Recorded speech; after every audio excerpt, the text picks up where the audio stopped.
Hello guys, আজকে high একটা guys, নতুন ভিডিও নিয়ে আজকে চলে আমি এসেছি ফ্রিজটা তোমাদের পরিষ্কার সামনে। করবো। আর এই যে আজকের কি ভিডিওটা নোংরা দেখো, হয়েছে আমি অনেকদিন আমার ধরে। ফ্রিজটা পরিষ্কার করবো। ফ্রিজটা খুব নোংরা হয়েছে, তোমরা দেখতেই পাচ্ছ ফ্রিজটা খুব নোংরা হয়েছে। তো এই ফ্রিজটা আমি আজকে পরিষ্কার করব মাত্র 2 মিনিটে। তো দেখো 2 মিনিটে কীভাবে আমি ফ্রিজটা পরিষ্কার করি, তোমরা ভিডিওটা পুরোটা দেখতে থাকো, স্কিপ করবে না, পুরো প্রথম থেকে শেষ পর্যন্ত দেখতে থাকো যে আমি ফ্রিজটা কীভাবে পরিষ্কার করি।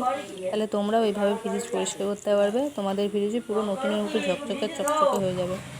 তো দেখো, আমি প্রথমে একটা বাটিতে কিছুটা জল নিয়ে নিয়েছি, আর অর্ধেক লেবু নিয়ে জলের মধ্যে রসটা চিপে নিয়েছি লেবু নিয়ে।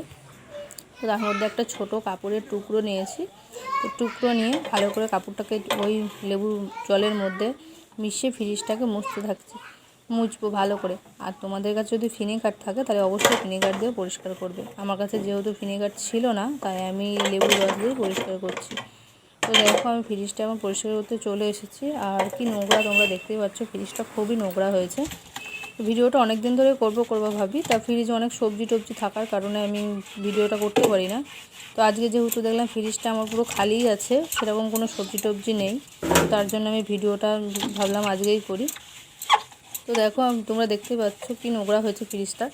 আর একটু লেবু যেখানে একটু বেশি নোংরা হয়েছে সেখানে একটু দিয়ে রাখবে, লেবু দিয়ে ভিজিয়ে ধুয়ে তারপর একবার ডলবে, উঠে যাবে। তো দেখো, এই ধারগুলোই খুবই নোংরা, তোমরা দেখো খুবই নোংরা হয়েছে, কালো স্পট পড়ে গেছে।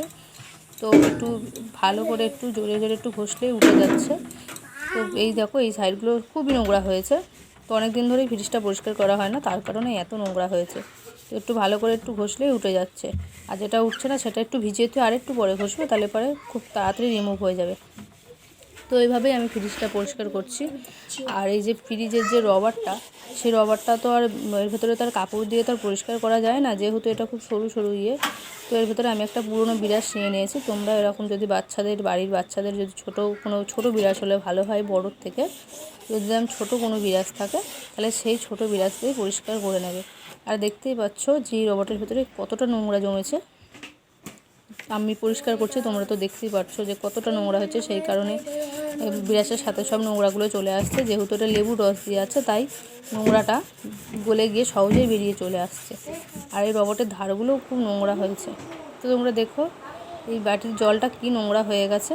আর ফ্রিজটাও আগের থেকে পুরো একদম নতুনের মতন হয়ে গেছে। তো তোমরা দেখো প্রথমে আগের ভিডিওটাই যে ফ্রিজটা কি নোংরা ছিল, আর এই শেষের দিকে দেখো যে ফ্রিজটা কতটা পরিষ্কার হয়ে গেছে।